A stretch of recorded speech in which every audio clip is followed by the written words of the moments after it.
ये पारंपरिक मीडिया और खासकर न्यूयॉर्क टाइम्स के लिए एक अंधकारमय सप्ताह रहा है। मुझे लगता है कि हमें ये पूछना चाहिए कि न्यूयॉर्क टाइम्स, जो कभी पश्चिमी पत्रकारिता का गढ़ और शिखर था, वो इतिहास की सबसे पुरानी घृणा का वाहक कैसे बन गया है। मैं एक ऐसी बात से शुरू करना चाहता हूं जो मुझे अंदर ही अंदर परेशान कर रही है। और अगर आप एक विवेकशील व्यक्ति हैं और आप सच, सबूत और विधि के शासन में विश्वास करते हैं, तो ये बात आपको भी अंदर ही अंदर परेशान कर रही होगी। इस हफ्ते न्यूयॉर्क टाइम्स ने निकोलस क्रिस्टफ द्वारा एक ओपिनियन लेख प्रकाशित किया, और अगर आपने ये पहले नहीं सुना है तो मैं आपको बताना चाहता हूं कि क्रिस्टफ ने क्या आरोप लगाए, और मुझे उम्मीद है कि आपने सुना होगा। उन्होंने आरोप लगाया कि इजरायली सैनिक व्यवस्थित बलात्कार और फिलिस्तीनी कैदियों के खिलाफ बलात्कार का सुनियोजित तंत्र चला रहे हैं। उन्होंने आरोप लगाया कि कुत्तों को बंदियों का यौन उत्पीड़न करने के लिए प्रशिक्षित किया गया था। चाहे हमने ये सुना हो, मैं चाहता हूं कि हम इस पर ध्यान दें, क्योंकि ये एक ऐसा आरोप है जो बेहद भयानक और चरम है। कोई भी गंभीर संपादक, कोई भी गंभीर पत्रकार, कोई भी गंभीर इंसान वास्तव में प्रकाशित करने से पहले एक सवाल जरूर पूछेगा, सबूत कहां है? अब मैं शुरू से ही पूरी तरह से स्पष्ट होना चाहता हूं। अगर कोई भी सैनिक, चाहे वो अमेरिकी हो, यूरोपीय हो या इजरायली हो, कोई अपराध करता है तो उसकी जांच की जाती है और उस पर मुकदमा चलाया जाता है। यही लोकतंत्र करते हैं, और इजराइल कोई अपवाद नहीं है। इजराइल एक लोकतंत्र है और लोकतंत्र जांच से नहीं डरते। लेकिन यहां ऐसा नहीं हुआ। यहां जो हुआ है वो किसी खराब लेख से कहीं ज्यादा खतरनाक है। यहां जो हुआ है वो एक मशीन है, एक ऐसी मशीन जिसे यहूदी राज्य के खिलाफ सबसे चरम और सबसे भड़काऊ आरोपों को उठाने के लिए बनाया गया है। उन्हें कार्यकर्ता नेटवर्कों के जरिए वैधता की चमक देना, न्यूयॉर्क टाइम्स के लेटरहेड में लपेटना और उन्हें दुनिया भर में फैला देना। इससे पहले कि किसी के पास एक भी कठिन सवाल पूछने का समय हो, और मैं चाहता हूं कि हम उस मशीन को टुकड़ा टुकड़ा करके तोड़ें। सबसे पहले यहां एक पैटर्न है, और इससे पहले कि हम इस हफ्ते के लेख में जाएं, हम सभी को यह समझना होगा। कुछ लोग कहेंगे, देखो, अखबार गलतियां करते हैं, रिपोर्टर चीजें गलत बता देते हैं। ठीक है, यह भी सही है। यह कोई गलती नहीं, बल्कि एक पैटर्न है। चलिए अपने दिमाग में वापस चलते हैं 17 अक्टूबर 2023 पर। यह हमास नरसंहार के सिर्फ 10 दिन बाद की बात है, जब उन्होंने 1200 यहूदियों का कत्ल कर दिया था। अब मैं उस समय लाइव इंटरव्यू कर रहा था जब आईडीएफ प्रवक्ता की यूनिट का एक सैनिक कैमरे के पीछे आकर मुझे इशारा करने लगा कि इंटरव्यू जल्दी खत्म करूं। मैंने इंटरव्यू खत्म कर उनसे पूछा, क्या हो रहा है? और उन्होंने कहा, सुनिए, एक रिपोर्ट आई है कि गाजा के अल अहली अस्पताल में विस्फोट हुआ है। मैंने कहा, ठीक है। उन्होंने कहा, पहले ही ऐसे लेख आ रहे हैं जो कहते हैं कि ये हम हैं। वास्तव में न्यूयॉर्क टाइम्स ने यह हेडलाइन प्रकाशित की, इजरायली हवाई हमले में गाजा अस्पताल में 500 लोग मारे गए। अब कुछ ही मिनटों में वो हेडलाइन हर जगह थी। मध्य पूर्व में बड़े पैमाने पर दंगे भड़क उठे। दुनिया भर के नेताओं ने इजराइल की निंदा की। जॉर्डन के किंग अब्दुल्ला ने राष्ट्रपति बाइडेन के साथ शिखर सम्मेलन रद्द किया, और फिर बेशक वो कहानी ढह गई। ये इजरायली हवाई हमला नहीं था, 500 लोग नहीं मरे थे, और ये अस्पताल के अंदर नहीं हुआ था। ये फिलिस्तीनी इस्लामिक जिहाद द्वारा दागा गया एक असफल रॉकेट था जो गाजा में गिरा और उनके अपने अस्पताल की पार्किंग में लगा। उस हेडलाइन में 5 बड़ी गलतियां थी। टाइम्स ने सुधार कई दिन तक छुपा रखा, जब तक नुकसान नहीं हो गया। 1 महीने बाद टाइम्स ने लेख छापा कि गाजा में इजराइल के कारण नागरिकों की मौत की दर आधुनिक युद्धों में लगभग अभूतपूर्व है, रूस यूक्रेन युद्ध से भी ज्यादा। अब अभूतपूर्व, यहां तक कि रूस की तुलना में भी। एक ब्लॉगर ने, और बस एक साधारण ब्लॉगर ने, फैक्ट चेकिंग में उसने बताया कि मारियोपोल में रूस ने जितने नागरिक मारे, वो संख्या गाजा के लिए बताई गई हमास की संख्या से ज्यादा है। यही विडंबना है। न्यूयॉर्क टाइम्स ने खुद ही मारियोपोल में नागरिकों के नरसंहार पर विस्तार से रिपोर्टिंग की थी। उनके अपने रिपोर्टरों ने इसके बारे में लिखा था, उनके अपने संपादकों ने इसे प्रकाशित किया था। फिर भी उनके पत्रकारों ने इसे नहीं देख पाए। टाइम्स ने वो पैराग्राफ वेबसाइट से जल्दी हटा दिया। कोई सुधार सूचना या खुलासा नहीं था, आपको वो नहीं मिलेगी। 7 अक्टूबर 2023 से 7 जून 2024 के बीच न्यूयॉर्क टाइम्स ने स्वीकार किया कि उन्होंने अपनी युद्ध कवरेज में 72 गलतियां की थीं। इनमें से 48 इजराइल से जुड़ी थीं। ये 48 गलतियां हैं। किसी मोड़ पर समझदार लोग ये पूछना बंद कर देते हैं कि क्या ये सिर्फ ईमानदार गलतियां हैं, और ये पूछना शुरू कर देते हैं कि क्या खुद संस्था में कोई संरचनात्मक पक्षपात या पहले से तय निष्कर्ष है जिसे सबूत भी नहीं बदल सकते। यही हमें मीडिया के इस दर्दनाक हफ्ते की याद दिलाता है। अब देखें क्रिस्टोफ ने अपना मामला कैसे तैयार किया, यही असली बात सामने आती है। स्रोतों की श्रृंखला एक्टिविस्ट, एनजीओ, गुमनाम गवाहियों, वैचारिक मध्यस्थों और इजराइल विरोधी वकालत करने वाले नेटवर्क से होकर गुजरती है, जिसमें वे भटके हुए इजरायली भी शामिल हैं जिन्होंने अपने देश से मुंह मोड़ लिया है। यही रिपोर्टिंग की बुनियाद है। इसी आधार पर न्यूयॉर्क टाइम्स ने इजराइल पर संगठित बलात्कार कार्यक्रम चलाने का आरोप लगाया। और ये न सोचें कि ये सिर्फ संयोग है। क्रिस्टोफ का लेख एक दिन पहले आया जब एक बड़ा अध्ययन जारी और प्रकाशित होने वाला था, जिसमें इजरायली पुरुषों और महिलाओं के साथ किए गए संगठित बलात्कार का खुलासा किया गया था। यह वास्तव में 7 अक्टूबर और उसके बाद के दिनों में हुआ था।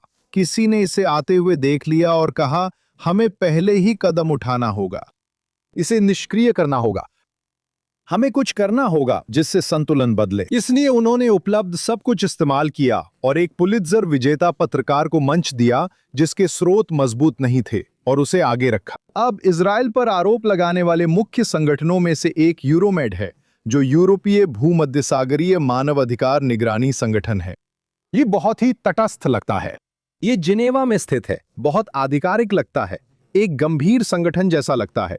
खैर, चलिए जरा सतह के नीचे झांकते हैं। आइए जरा परत खुरच कर देखें कि नीचे क्या छिपा है। और वाह, ये वही संगठन है जिसने पहले आरोप लगाया था कि इजराइल फिलिस्तीनी शवों से अंग निकालता है, अंग तस्करी करता है। ये पहले ही 2024 में हो चुका था। ये मध्ययुगीन यहूदी विरोधी मिथ्या आरोपों वाली भाषा है जिसे गैर लाभकारी संस्था के लेटरहेड में ढका गया है। फिर भी वे उन प्रचारकों में शामिल हुए जिन्होंने दावों को वैश्विक तथ्य बना दिया। फिर हैं शायल बेन एफ्राइम, जो हिब्रू नाम से इजरायली लगते हैं। उन्हें जरूर पता होगा कि क्या हो रहा है ना? उन्होंने डॉक्टरल थीसिस जायोनिज्म से मुंह मोड़ना पर किया था, और वे यूसीएलए से जुड़े एक पूर्व अकादमिक थे जिनके बारे में मैं आपको गूगल करने की सलाह दूंगा ताकि आप देख सकें कि उन पर कौन कौन से यौन आरोप लगाए गए थे और कैसे या तो उन्हें बर्खास्त किया गया या उन्होंने स्वेच्छा से अपना पद छोड़ दिया। मैं ये आपके ऊपर छोड़ता हूं कि आप उनका रिकॉर्ड खुद देखें। उन्होंने वकालत समूहों से आरोप इकट्ठा किए जिनमें यूरोमेड और CAAR भी शामिल हैं। उन्होंने दावा किया कि उन्होंने स्टेट डिपार्टमेंट के गार्ड से बात की थी। हमें नहीं पता कि वे कौन हैं। और उन्होंने इसे एक व्यवस्थित दुर्व्यवहार कार्यक्रम के सबूत के रूप में पेश किया जिसमें कुत्ते भी शामिल थे। अब इसे इलेक्ट्रिक इंतिफादा नाम के एक मंच ने और उछाला। ओवन जोन्स ने पिनोशे के चिली का उदाहरण दिया, जहां एक कुत्ते को कथित तौर पर कैदियों के खिलाफ इस्तेमाल किया गया था, ये साबित करने के लिए कि कुत्ते द्वारा बलात्कार का आरोप विश्वसनीय है। ड्रॉपसाइट न्यूज ने इन विवरणों को स्वतंत्र सत्यापन के बिना प्रकाशित किया।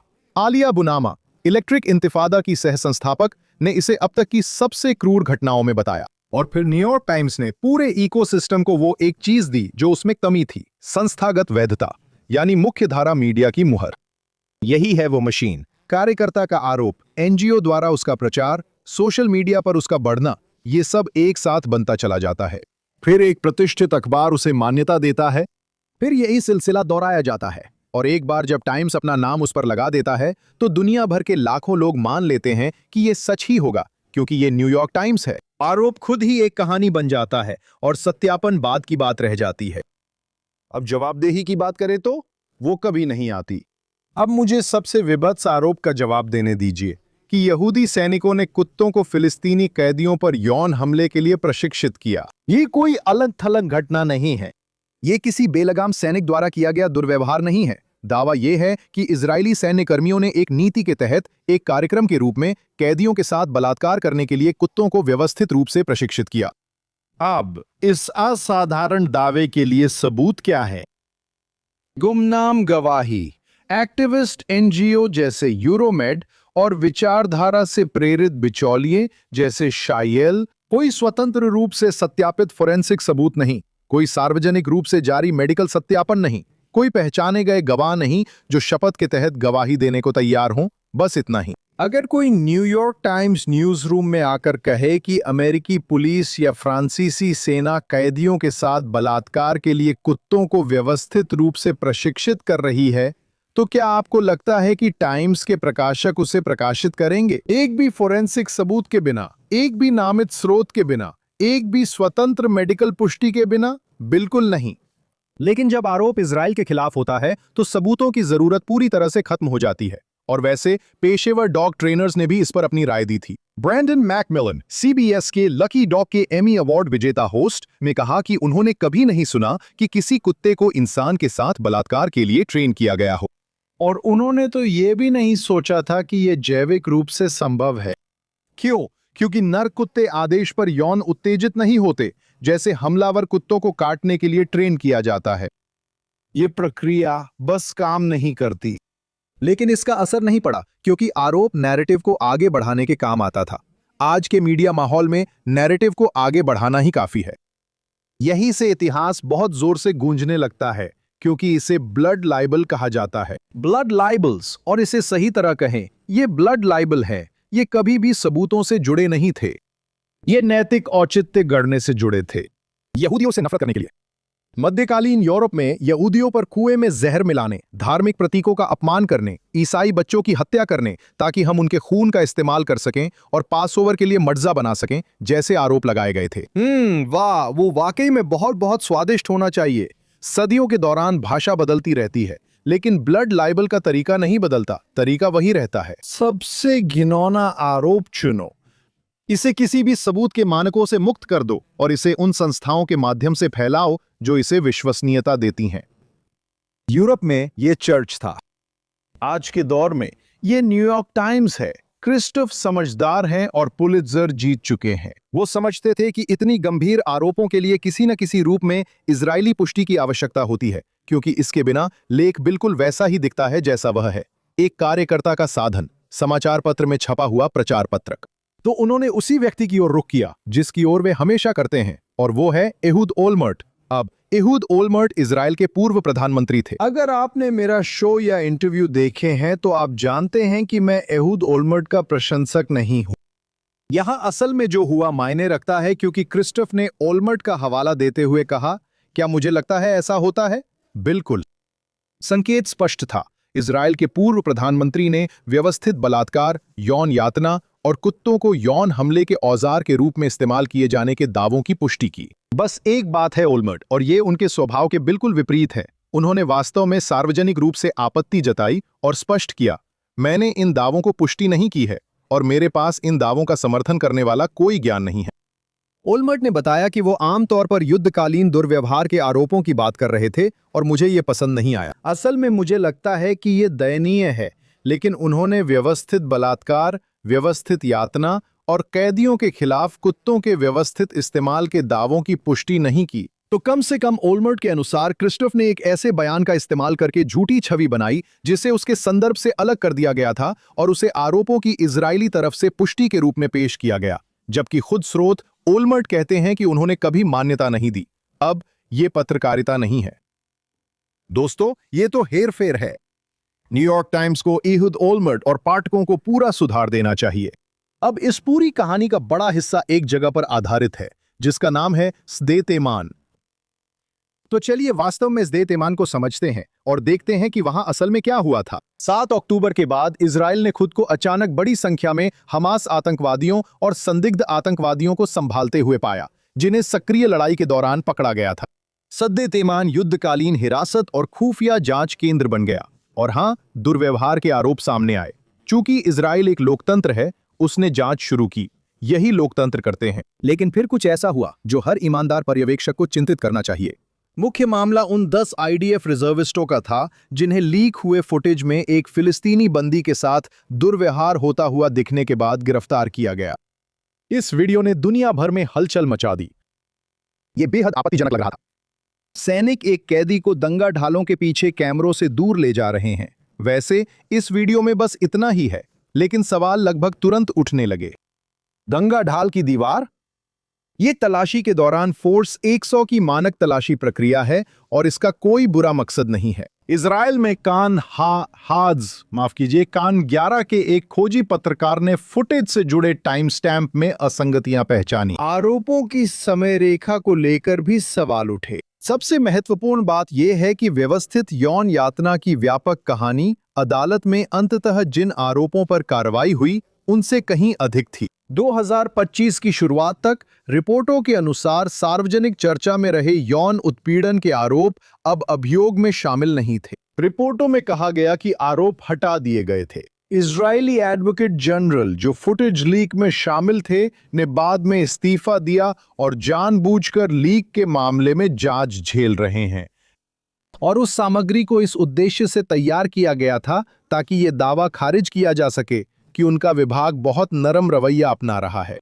तो उन्होंने प्रेस को वो सामग्री लीक कर दी जो बनाई गई थी, ताकि 10 रिजर्विस्टों के खिलाफ एक गलत अभियान चलाया जा सके, जिसे वो बाद में समर्थन दें और दिखाएं कि वह इजरायली सैनिकों पर अपराध का मुकदमा चला रही हैं, जबकि उन्होंने ऐसा कोई अपराध नहीं किया था। ये इजरायल राज्य के इतिहास में सबसे बड़े बदनाम करने वाले अभियानों में से एक रहा है। महिला सैन्य हिरासत से भागकर मोबाइल समुद्र में फेंक चुकी थी, लेकिन वो मिल गया। और यही इस पूरे षड्यंत्र के साथ हुआ और ज़दे तईमान मामले की पूरी बुनियाद अदालत से खारिज कर दी गई, यानी वो पूरी बुनियाद जिस पर न्यूयॉर्क टाइम्स ने इजराइल द्वारा व्यवस्थित बलात्कार के इतिहास की अपनी कहानी बनाई थी, जांच के दौरान ढह गई। मैं आपको कुछ दिखाना चाहता हूं क्योंकि यहां की पाखंडता इतनी जाहिर है कि खुलकर कहना जरूरी है। उसी हफ्ते न्यूयॉर्क टाइम्स ने निकोलस क्रिस्टफ का इजराइल पर बलात्कार का तंत्र चलाने का आरोप लगाने वाला लेख और यूक्रेन पर एक अन्य लेख प्रकाशित किया। हेडलाइन थी, घातक रोबोटों का दौर आ गया है, यूक्रेनी युद्ध के भविष्य को गढ़ रहे हैं। इस लेख में यूक्रेन द्वारा स्वायत्त ड्रोन, एआई टारगेटिंग सिस्टम और ऐसे हथियारों के विकास का जश्न मनाया गया है जो खुद तय कर सकते थे कि घातक बल का इस्तेमाल करना है। मशीनों द्वारा हत्या का भविष्य और लहजा वो प्रशंसा से भरा, नवोन्मेषी और भविष्यवादी है। असल में अब इस यूक्रेनी मास्टरमाइंड की वजह से हर हफ्ते 35,000 रूसियों की जगह 50,000 रूसियों को मारा जा सकता है। अब सवाल यह नहीं है कि मशीनों को लोगों को मारना चाहिए या नहीं, या वे सही लोगों को मारती हैं या नहीं। लेख में आगे सैकड़ों शब्द पढ़ने होते हैं। फिर विरोध लगभग फुटनोट की तरह आता है। कुछ मानवाधिकार समूहों को चिंता और संदेह था। सोचिए, न्यूयॉर्क टाइम्स इसी तरह इजराइल पर लेख छापे। इजराइल युद्ध का भविष्य गढ़ता है, एआई टारगेटिंग, नवाचार, आवश्यकता। क्या आप कल्पना कर सकते हैं? मैं नहीं कर सकता। जब यूक्रेन स्वायत्त मारक प्रणालियां बनाता है तो यह नवाचार है। जब इजराइल हॉलोकॉस्ट के बाद यहूदियों के सबसे भयानक नरसंहार के बाद हमास से लड़ता है तो अचानक भाषा नरसंहार, बर्बरता, सैडिज्म और बलात्कार जैसी हो जाती है। वो नैतिक असमानता कोई संयोग नहीं है, ये एक फैसला है। और अंग्रेजी बोलने वाली दुनिया के सबसे ताकतवर अखबार का यही संपादकीय फैसला बार बार दिखता है। वही अखबार जो यूक्रेन में स्वायत्त हत्यारे ड्रोन को महिमामंडित करता है, वही यहूदी सैनिकों द्वारा कैदियों को बलात्कार के लिए कुत्तों को प्रशिक्षित करने के मध्ययुगीन शैली के आरोपों को प्रचारित करता है। या तो वे अपने वो कीको चैम्बर में इतने उलझे हैं कि विरोधाभास पर ध्यान नहीं देते, या उन्हें इसकी परवाह नहीं है। दोनों ही संभावनाएं परेशान कर सकती हैं। अब मैं उस विषय पर खत्म करना चाहता हूं जिससे मुझे इस हफ्ते संतुष्टि मिली। प्रधानमंत्री नेतन्याहू ने घोषणा की कि इजराइल न्यूयॉर्क टाइम्स पर इस लेख के लिए मुकदमा करेगा। मैं कहना चाहता हूं, अच्छा किया। यही बिल्कुल सही कदम है। सालों से न्यूयॉर्क टाइम्स इस सोच के साथ काम करता रहा है कि वो इजराइल के बारे में लगभग कुछ भी छाप सकता है, चाहे स्रोत कितने भी संदिग्ध क्यों न हो, और उसे कोई परिणाम नहीं भुगतना पड़ेगा। वे शायद एक छोटी सी चुपचाप सुधार डाल देते हैं जिसे कोई नहीं देखता, या फिर कहीं छुपा हुआ खंडन छाप देते हैं, और फिर वे अगले आरोप पर बढ़ जाते हैं। उस दौर को अब खत्म होना चाहिए। आपको उन्हें अदालत में पेश करना होगा और बताना होगा कि इजराइल जैसे लोकतंत्र पर संगठित बलात्कार की व्यवस्था चलाने का आरोप लगाने से पहले उन्होंने कौन सा सबूत मानक अपनाया था। शपथ के तहत स्रोत श्रृंखला का बचाव करने के लिए मजबूर करें। शक्तिशाली संस्थाओं की जवाबदेही अभिव्यक्ति की स्वतंत्रता के लिए खतरा नहीं है। ये अभिव्यक्ति की स्वतंत्रता का प्रयोग है। न्यूयॉर्क टाइम्स जांच से ऊपर नहीं है और इजराइल को जवाबदेही मांगने का हक है। ये अब सिर्फ मीडिया की समस्या नहीं रही, ये एक वैधता का संकट है। जब न्यूयॉर्क टाइम्स जैसी प्रतिष्ठित संस्थाएं सबूतों के मानकों को छोड़ती हैं, खासकर यहूदियों या यहूदी राज्य पर आरोपों में, तो वे सिर्फ पत्रकारिता को ही नुकसान नहीं पहुंचाती, वे नागरिक समाज की नींव को नुकसान पहुंचाते हैं। वे नफरत के लिए नैतिक अनुमति देते हैं। अगर स्टेट डिपार्टमेंट में अपराध हुए हैं तो जांच करें और जिम्मेदारों पर मुकदमा चलाएं। इजराइल जानता है कि ये कैसे करना है। जब जरूरत पड़ी है तो उसने लोगों पर मुकदमा चलाया है और वो फिर से ऐसा करेगा। लेकिन इस तरह के आरोप जो इतने भड़काऊ हैं, ऐसे आरोप जो मानव इतिहास के सबसे पुराने और घातक झूठे आरोपों की गूंज हैं, उनके लिए बेहद पुख्ता सबूतों की जरूरत होती है। ना कि गुमनाम गवाही, ना कि वे एक्टिविस्ट एनजीओ जो इजराइल पर फिलिस्तीनियों के डोनर अंग बेचने की बातें करती हैं, ना ही वे स्रोत जिनकी कड़ियां एक धागा खींचते ही बिखर जाती हैं। आप जानते हैं, असली सवाल यहां यह है कि आखिरकार ये इजराइल के बारे में नहीं है। सवाल यह है कि क्या ये प्रतिष्ठित संस्थान यहूदियों और इजरायलियों के खिलाफ लगाए गए आरोपों पर वही सबूतों के मानक लागू करने को तैयार हैं जो वे किसी और के खिलाफ आरोपों पर लागू करते हैं। यह कोई बहुत बड़ी मांग नहीं है, ये तो सबसे कम उम्मीद है। और ये कि हमें फिर से जोर से कहना पड़ रहा है, यही बता देता है कि हम कहां खड़े हैं।